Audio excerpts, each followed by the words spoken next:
Okay, we go to Sutta 107, Ganakamoggallana Sutta, to Ganakamoggallana. Thus have I heard. On one occasion, the Blessed One was living at Savatthi in the eastern park in the palace of Megara's mother. Then the Brahmin Ganakamoggallana went to the Blessed One and exchanged greetings with him.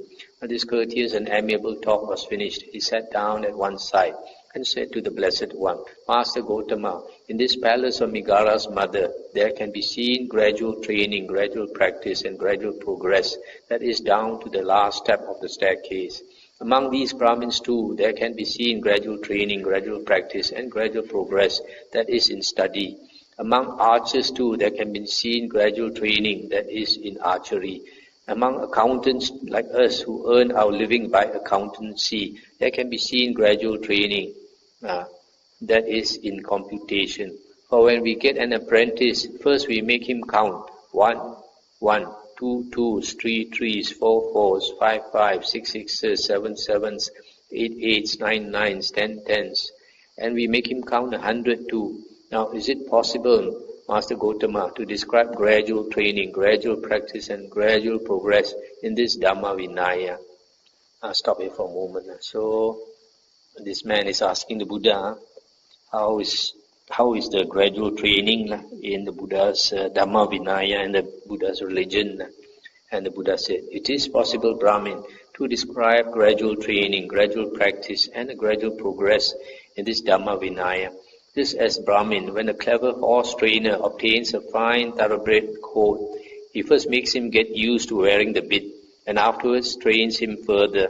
So when the Tathagata obtains a person to be tamed, he first disciplines him thus. Come, monk, be virtuous, restrain with the restraint of the Patimokkha, be perfect in conduct and resort, and seeing fear in the slightest fault, train by undertaking the training precepts. Stop here for a moment. So here the Buddha says, when a person becomes a monk, the first thing, he must learn moral conduct. The Patimokkha refers to the precepts, 227 precepts of monk. And perfect in conduct and resort. Conduct is our how we conduct ourselves. Resort is where we go to.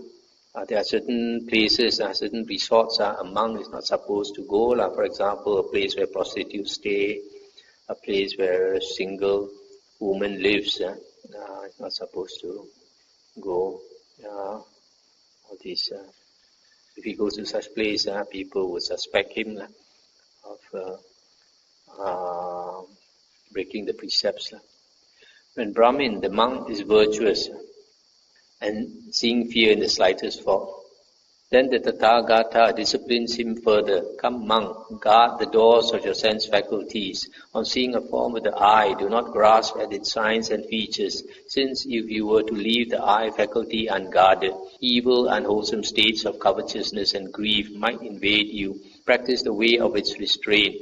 Guard the eye faculty. Undertake the restraint of the eye faculty. Similarly, on hearing a sound, smelling an odor, tasting a flavor, touching a tangible, cognizing a mind object, do not grasp at its signs and features, since if you were to leave the faculties unguarded, evil, unwholesome states might invade you. Practice the way of its restraint. Guard the faculties. Undertake the restraint of the faculties. So the second step here is to guard the six sense doors. If you see or hear anything, don't pay too much attention. Here it says, do not grasp at its signs and features. If you pay too much attention, then we are biting the bait that Mara has set up for us. When Brahmin, the monk, guards the doors of his sense faculties, then the Tathagata disciplines him further. Come, monk, be moderate in eating.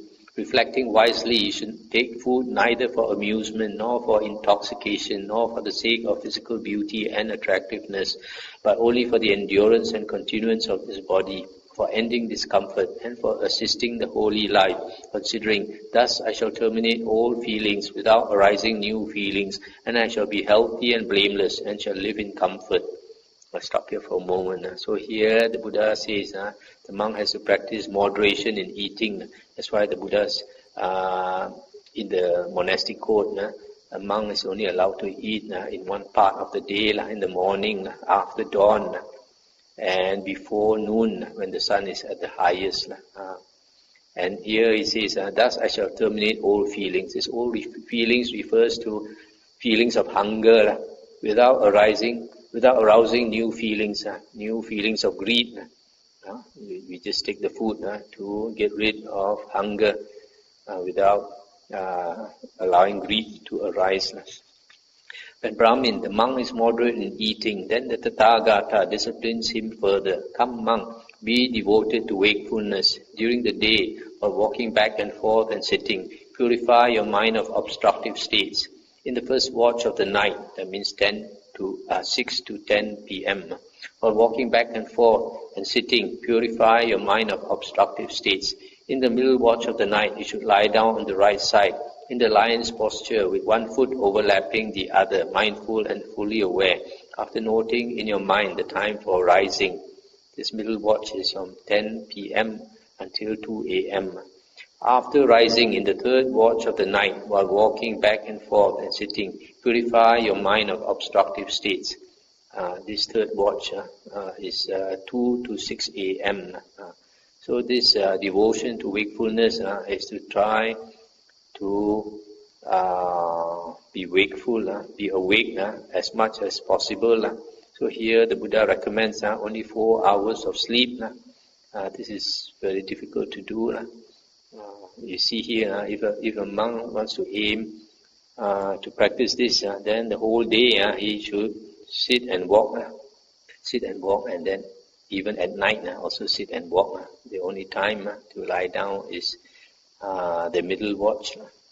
When Brahmin, the monk, is devoted to wakefulness, then the Tathagata disciplines him further. Come, monk, be possessed of mindfulness and recollection. This one, mindfulness and recollection. Sati sampajanya. Act in full awareness when going forward and returning. Act in full awareness when looking ahead and looking away. Act in full awareness when flexing and extending your limbs. Act in full awareness when wearing your robes and carrying your outer robe and board. Act in full awareness when eating, drinking, consuming food and tasting. Act in full awareness when defecating and urinating. Act in full awareness when walking, standing, sitting, falling asleep, waking up, talking and keeping silent. When Brahmin, the monk, possesses mindfulness and recollection, then the Tathagata disciplines him further. Come, monk, resort to a secluded resting place, the forest or the root of a tree, a mountain, a ravine, a hillside cave, a charnel ground, a jungle thicket, an open space, or a heap of straw. He resorts to a secluded resting place. On returning from his alms round after his meal, he sits down, folding his legs crosswise, setting his body erect, and establishing mindfulness before him. Abandoning covetousness for the world, he abides with the mind free from covetousness. He purifies his mind from covetousness. Abandoning ill will and hatred, he abides with the mind free from ill will, compassionate for the welfare of all living beings. He purifies his mind from ill will and hatred. Abandoning sloth and torpor, he abides free from sloth and torpor, percipient of light, mindful and fully aware. He purifies his mind from sloth and torpor. Abandoning restlessness and remorse, he abides unagitated with the mind inwardly peaceful. He purifies his mind from restlessness and remorse. Abandoning doubt, he abides having gone beyond doubt, unperplexed about wholesome states. He purifies his mind from doubt. I stop here for a moment. So here, this one, abandonment of the 5 hindrances. You can notice from this description here, when a person abandons sloth and torpor, he is percipient of light. This light wells up from within him. And after that, he finds that these 5 hindrances are eliminated. And with the elimination of the 5 hindrances, he notices that his anger comes down a lot, and also his lust comes down a lot. These two are very noticeable. Having abandoned these 5 hindrances, imperfections of the mind that weaken wisdom, quite secluded from sensual pleasures, secluded from unwholesome states. He enters upon and abides in the first jhana, which is accompanied by applied and sustained thought, with delight and pleasure born of seclusion. With the stilling of applied and sustained thought, he enters upon and abides in the second jhana, which has self-confidence and singleness of mind without applied and sustained thought, with delight and pleasure born of concentration. With the fading away as well of delight, he abides in equanimity, mindful and fully aware, still feeling pleasure with the body. He enters upon and abides in the third jhana, on account of which noble ones announce, he has a pleasant abiding, who has equanimity and is mindful. With the abandoning of pleasure and pain, and with the previous disappearance of joy and grief, he enters upon and abides in the fourth jhana, which has neither pain nor pleasure, and utter purity of sati, recollection and equanimity. This is my instruction, Brahmin, to those monks who are in the higher training, whose minds have not yet attained to the goal, who abide aspiring to the supreme security from bondage. But these things conduce both to a pleasant abiding here and now, and to mindfulness and recollection for those monks who are arahants, with taints destroyed, who have lived the holy life, done what had to be done, laid down the burden, reached the true goal, destroyed the fetters of being, and are completely liberated through final knowledge. I'll stop here for a moment. So here you see the Buddha lists out the gradual training of a monk or anyone on the holy life. And this list is called charana. Okay, so I was saying that this list of this gradual training is called charana in Pali, and that's translated as conduct or practice of the holy life.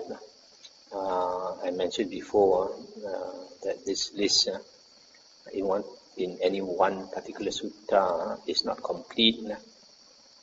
And I mentioned before that the complete list, there are 10 items, but usually what is given in most suttas is only 7 items. So like here, what is missing? The first one is contentment. Contentment is not here. And then the 7 saddhamma, the 7 good things are also not here. Okay, so you notice this practice or conduct of the holy life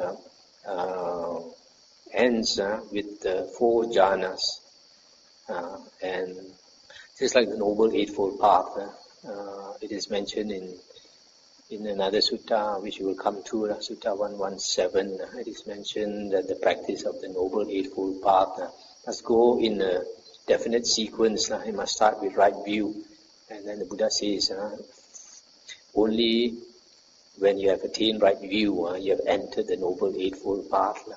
And right view will bring you to right thoughts. And right thoughts will bring you to right speech, which will bring you to right action, and that will bring you to right livelihood, and that will bring you to right effort, and that will bring you to right recollection, and that will bring you to right concentration. So the Noble Eightfold Path also ends with right concentration, which is defined as the 4 jhanas. So here also it ends with the 4 jhanas. But when after a person has attained the 4 jhanas, then if we follow the footprints of the Buddha to enlightenment, that he has to attain the abhinyas, the higher knowledges. And out the 6 higher knowledges, the 6 abhinyas, 5 of them have to do with psychic power. 5 of them, like the various types of psychic power called psychokinesis, and then the divine eye or heavenly eye, being able to see devas and devis and ghosts and all that, and then the heavenly ear, being able to hear, and then recollection of past lives, reading the minds of others and all that. So the 5 have to do with psychic power, but they are not so important as the last one. And the last one is destruction of the 5 of the asavas, destruction of the taints or uncontrolled mental outflows, which is basically the destruction of the flow of consciousness. Once the tendency of the consciousness to flow is destroyed, then when the arahant dies, the consciousness does not flow anymore. It is the 6 consciousnesses that flow, that create the world. So with the 4 jhanas, and if that person has the 4 jhanas, and then he studies the Buddha's words, that is, you can consider that as the 7th factor of the Noble Eightfold Path, Sammasati, and that can also be said to be vipassana. Vipassana is not a meditation. Vipassana is contemplation, Quan in Mandarin. So this knowledge of the suttas plus the 4 jhanas will bring one to enlightenment. When this was said, the Brahmin Ganakamoggallana asked the Blessed One, when Master Gautama's disciples are thus advised and instructed by him, do they all attain Nibbana, the ultimate goal, or do some not attain it? When Brahmin, they are thus advised and instructed by me, some of my disciples attain Nibbana, the ultimate goal, and some do not attain it. Master Gautama, since Nibbana exists, and the path leading to Nibbana exists, and Master Gautama is present as the guide, what is the cause and reason why, when Master Gautama's disciples are thus advised and instructed by him, some of them attain Nibbana, the ultimate goal, and some do not attain it? As to that, Brahmin, I will ask you a question in return. Answer it as you choose. What do you think, Brahmin? Are you familiar with the road leading to Rajagaha? Yes, Master Gautama, I am familiar with the road leading to Rajagaha. What do you think, Brahmin? Suppose a man came who wanted to go to Rajagaha, and he approached you and said, Venerable Sir, I want to go to Rajagaha. Show me the road to Rajagaha. Then you told him, now good man, this road goes to Rajagaha. Follow it for a while, and you will see a certain village. Go a little further, and you will see a certain town. Go a little further, and you will see Rajagaha with its lovely parks, groves, meadows, and ponds. That having been thus advised and instructed by you, he would take a wrong road and would go to the west. Then a second man came who wanted to go to Rajagaha, and he approached you and said, Venerable Sir, I want to go to Rajagaha. Then you told him, now good man, this road goes to Rajagaha. Follow it, and you will see Rajagaha with its lovely parks, groves, meadows, and ponds. Then having been thus advised and instructed by you, he would arrive safely in Rajagaha. Now Brahmin, since Rajagaha exists, and the path leading to Rajagaha exists, and you are present as a guide, what is the cause and reason why, when those men have been thus advised and instructed by you, one man takes a wrong road and goes to the west, and one arrives safely in Rajagaha? What can I do about that, Master Gautama? I am one who shows the way. So too, Brahmin, Nibbana exists, and the path leading to Nibbana exists, and I am present as the guide. Yet when my disciples have been thus advised and instructed by me, some of them attain Nibbana, the ultimate goal, and some do not attain it. What can I do about that, Brahmin? The Tathagata is one who shows the way. When this was said, the Brahmin Ganakamoggallana said to the Blessed One, there are persons who are faithless and have gone forth from the home life into homelessness, not out of faith, but seeking a livelihood, who are fraudulent, deceitful, treacherous, haughty, hollow, personally vain, rough-tongued, loose-spoken, unguarded in their sense faculties, immoderate in eating, undevoted to wakefulness, unconcerned with recluseship, not greatly respectful of training, luxurious, careless, leaders in backsliding, neglectful of seclusion, lazy, wanting in energy, unmindful, not fully aware, unconcentrated, with straying minds, devoid of wisdom, drivellers. Master Gautama does not dwell together with these. But there are clansmen who have gone forth out of faith from the home life into homelessness, who are not fraudulent, deceitful, treacherous, haughty, hollow, personally vain, rough-tongued and loose-spoken, who are guarded in their sense faculties, moderate in eating, devoted to wakefulness, concerned with recluseship, greatly respectful of training, not luxurious or careless, who are keen to avoid backsliding, leaders in seclusion, energetic, resolute, established in mindfulness, fully aware, concentrated, with unified minds, possessing wisdom, not drivellers. Master Gautama dwells together with these. Just as black orris root is reckoned as the best of root perfumes, and red sandalwood is reckoned as the best of wood perfumes, and jasmine is reckoned as the best of flower perfumes, so too Master Gautama's advice is supreme among the teachings of today. Magnificent Master Gautama, magnificent Master Gautama. Master Gautama has made the Dhamma clear in many ways, as though he were turning upright what had been overturned, revealing what was hidden, showing the way to one who was lost, or holding up a lamp in the dark for those with eyesight to see forms. I go to Master Gautama for refuge, and to the Dhamma, and to the Sangha of monks. Let Master Gautama remember me as a lay follower who has gone to him for refuge for life. That's the end of the sutta. So here, this description about fraud monks, what the Buddha calls fraud monks, the monks who go forth for the sake of a livelihood, and they are haughty, vain, loose-spoken, unguarded in their sense faculties, immoderate in eating, undevoted to wakefulness, unconcerned with reclusive, not interested in the training, careless, neglectful of seclusion, lazy, unmindful, unconcentrated. Those are fraud monks. There's a lot of fraud monks nowadays.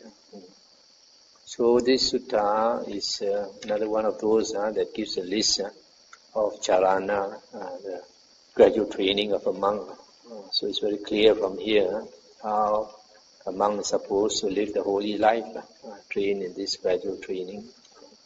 Okay, we stop here tonight. Anything to discuss?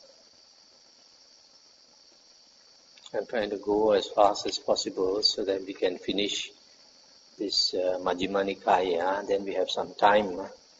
Hopefully the last month of the Vassa, we can just concentrate on meditation.